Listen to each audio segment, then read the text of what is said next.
Hello friends, আজকে আমরা 1.2 এর 2 থেকে 3 অবধি অঙ্ক করব। তো চলো স্টার্ট করা যাক। কি বলেছে দেখো, অমূলদ সংখ্যা বলতে কি বুঝি। আগের দিনে আমি তোমাদেরকে বলেছি অমূলদ সংখ্যা কাকে বলে। আবার একবার বলছি, যেসব সংখ্যাকে p/q আকারে প্রকাশ করা যায় না তাদেরকে অমূলদ সংখ্যা বলি।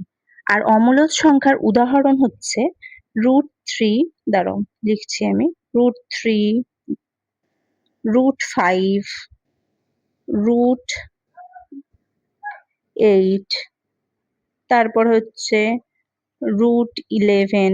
এইগুলো হচ্ছে অমূলদ সংখ্যা। দেখো এগুলোকে ভাঙা যায় না কোনোভাবে। যেমন রুট, ধরো এখানে √64 লিখলাম, 8 8 64, এটা ভাঙা যাচ্ছে তো, তাহলে এইটা মূলদ সংখ্যা।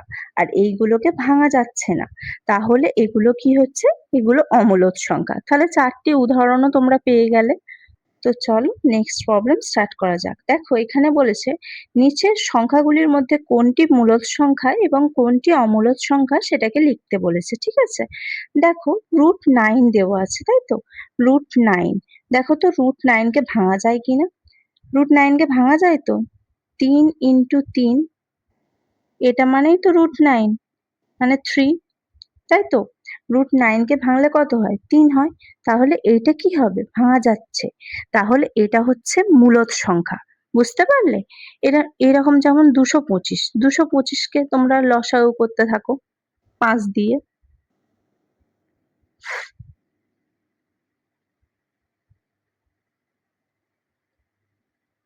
5 দিয়ে করলে কত হবে, 4 5, আবার করলে 5 9 45, 3 তিরিক্ষে 9, তার মানে কত, দুটো 5 দুটো 3, তার মানে √225 এর √ওভার কত হবে, 15 হবে, তাই তো, 15। তাহলে এটাও ভাঙা যাচ্ছে, এটাও ভাঙা যাচ্ছে তো, তাহলে এটাও হচ্ছে মূলদ সংখ্যা।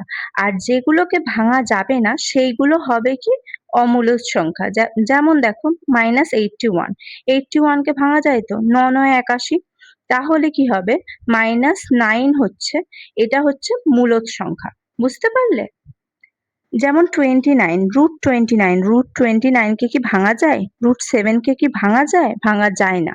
তাহলে এইগুলো হচ্ছে অমূলদ সংখ্যা। বুঝতে পারলে। যেমন -√1000, এটাকে কি ভাঙা যায়, ভাঙা যায় না। যদি 100 হতো, এইটা 5 এরটা দেখো 100, এটা কি ভাঙা যায়, হ্যাঁ ভাঙা যায়। তাহলে এটা মূলদ সংখ্যা হবে। 50 কে কি ভাঙা যায়, ভাঙা যায় না। 50 কে ভাঙা যায় না, তো এটা কি হয়ে যাবে, এটা হচ্ছে অমূলদ সংখ্যা হয়ে যাবে। √42, এটাকেও ভাঙা যায় না, তাহলে এটাও কি হবে, অমূলদ সংখ্যা হয়ে যাবে।